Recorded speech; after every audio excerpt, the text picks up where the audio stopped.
Olá, meu nome é Marcelo, sou professor de filosofia, trabalho com filosofia há 10 anos e fui convidado pela Casa Plural de Tupaciguara para falar um pouquinho sobre uma das obras que será cobrado no vestibular da Universidade Federal de Uberlândia, a UFO.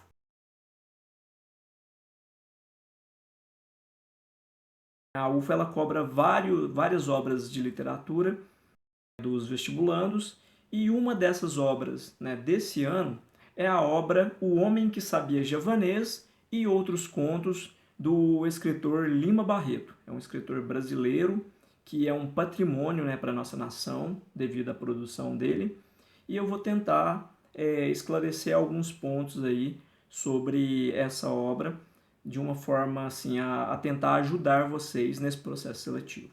O Lima Barreto ele despejou muito da vida dele, da vida pessoal dele, na literatura dele, na obra literária dele.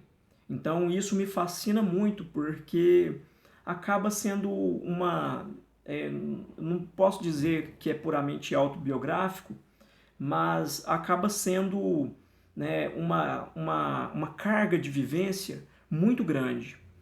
E em obras como Triste Fim de Policarpo Quaresma, Clara dos Anjos e tantas outras obras, a gente percebe os valores de Lima Barreto sendo postos. Então a primeira dica que eu deixo para vocês que vão fazer o vestibular não deixem de investigar aí sobre a vida do Lima Barreto. Eu vou trazer aqui alguns dados que talvez possam ajudar vocês como ponto de partida, mas acredito que a melhor forma é vocês irem mais a fundo.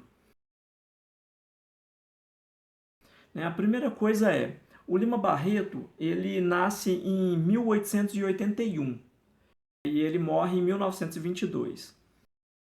E por assim, uma coisa assim até cósmica, né, vamos dizer assim, ele nasce exatamente no dia 13 de maio, que é um dia místico para muitas pessoas, né? Se vocês pesquisarem aí, depois vocês vão poder entender, né, o que eu estou chamando de místico. Mas para nós brasileiros tem um significado inestimável, né, que é a data de sancionamento da Lei Áurea. Né? Então a gente sabe do processo que foi para a abolição da escravatura no Brasil e como esses resquícios duraram muitos e muitos anos depois. E o Lima Barreto, ele é um escritor negro, da periferia e pobre. Então ele tem a descendência ali, né, dos escravos, né? Então tá ali na negritude dele. Então a Lei Áurea, ela foi sancionada em 1888 e ele nasce em 1881. Então são 7 anos ali só de diferença. E a gente sabe que isso no papel, mas a gente tem resquícios aí até da década de 70, do ano de 1970, ali, ainda resquícios de comportamentos de escravatura, isso para não falar em 2021 ainda pessoas que ainda não se desvencilharam disso, né? Tenta inferiorizar os negros e assim por diante. Então fica primeiramente como dica que vocês vasculhem mais sobre esses movimentos, os movimentos históricos, né, da abolição da escravatura, sobre a vida do Lima Barreto e também que vocês possam ver como os movimentos, né, sociais da atualidade têm enfrentado, né, essas questões. Isso são questões que não pode ficar de fora para quem está fazendo um vestibular.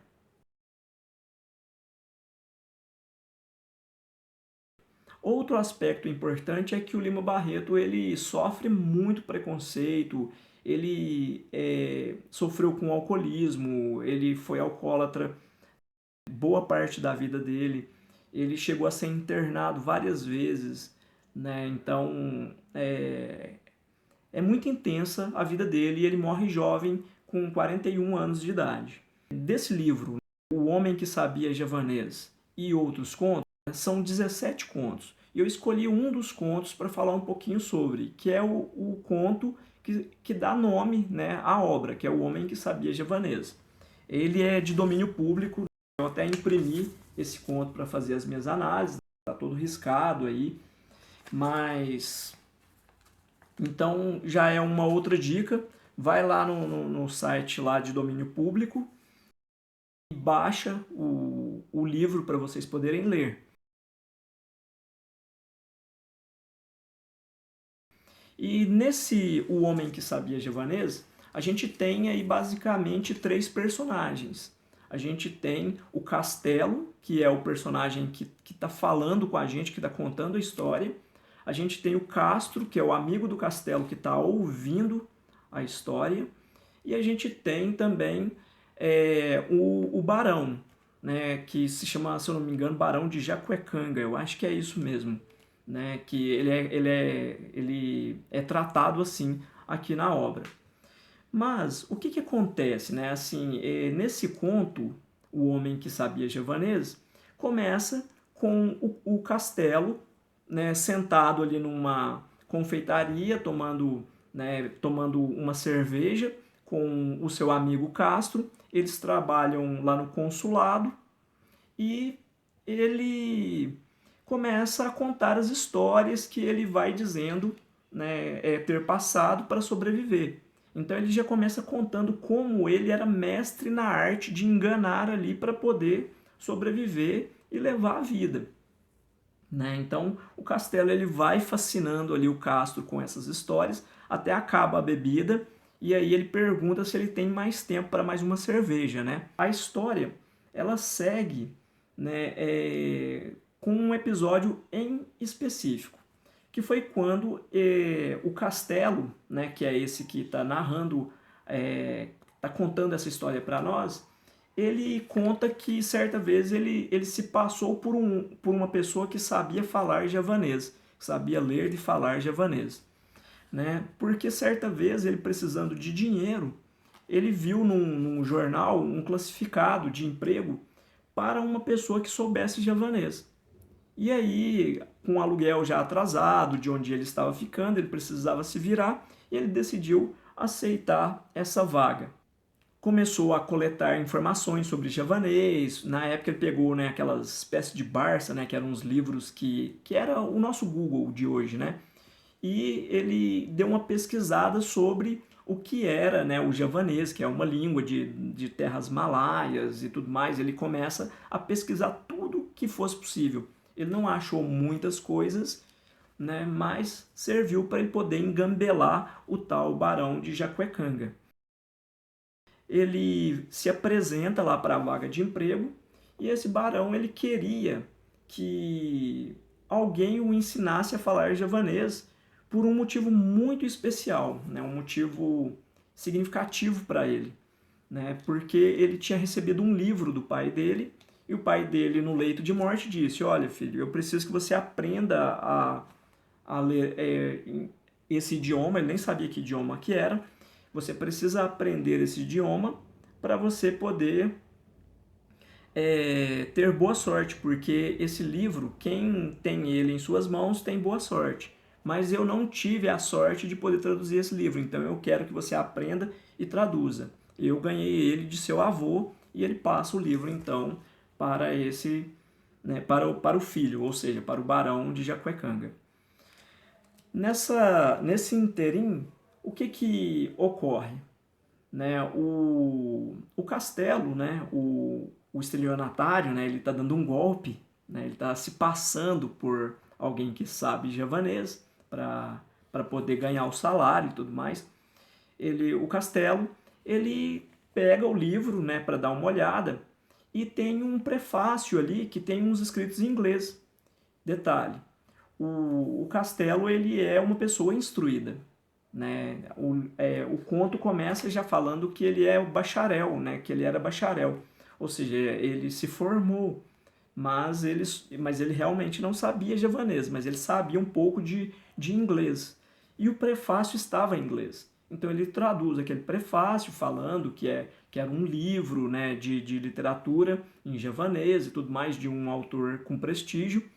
Quando ele faz essa tradução do inglês, esse senhorzinho, né, que já estava com a idade avançada, ficou fascinado com ele, porque ele pensou que ele estava lendo em javanês. E aí ele começa a empreitada de tentar aprender o tal do javanês, o idioma malaio, como é dito aqui no conto. A filha desse senhor, né, fica fascinada com ele porque ninguém sabe falar javanês. Quem sabe falar javanês? Que idioma é esse, né, aqui pro Ocidente, né? Então é uma coisa realmente fascinante para nós. E aí o marido dessa filha, né, do barão, ou seja, o genro do barão, fica mais encantado ainda. E ele decide apresentar esse professor de javanês, ou seja, o Castelo, para o consulado, para o pessoal do consulado, porque ele tinha contato. E aí a coisa vai crescendo, vai ganhando dimensões que assim, fugiu do controle. Ele tenta escapar, né, mas ele vê que não dá, né, a mentira foi tomando uma proporção muito grande, realmente não dá.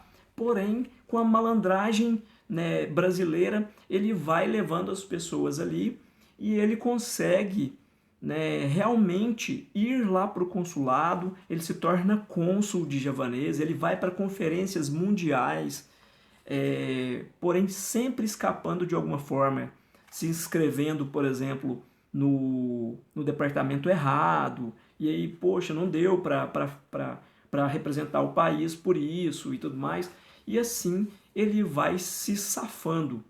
Esse conto, O Homem que Sabia Javanês, ele fala sobre como esse brasileiro malandro, né, que é o Castelo, ele se deu bem e até hoje ele é cônsul e ele não foi descoberto. Então, assim, ele termina o conto de uma forma aporética, ou seja, a gente não sabe se o Castelo está falando a verdade ou se não é, ou se não está falando a verdade. Então, a gente tem a oportunidade com esse conto de experimentar o papel dos personagens, né? A gente tem a oportunidade de experimentar o papel, por exemplo, né, do barão, né, de não saber se a gente está sendo enganado ou não, ou o papel do Castro, que é o amigo que está ouvindo aquela história e a gente não sabe se aquilo como se diz aí a gíria, se é migué ou se não é. Então, é um conto fascinante, fácil de ser lido, uma linguagem tranquila, suave para ser lido, poucas palavras assim, né, rebuscadas, né? Embora o Lima Barreto ele seja contemporâneo aí, né, do Machado de Assis, o Lima Barreto tem uma literatura assim mais marginal, mais do gueto, mais da periferia, mais da favela.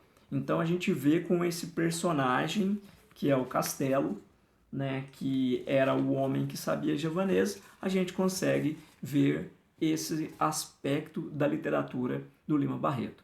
Espero que eu tenha contribuído aí com vocês, que essas elucidações possam ajudar vocês a fazer o exame aí do vestibular. E boa sorte, e a gente vai se falando aí, né, nas caminhadas literárias da vida. Um forte abraço e até a próxima.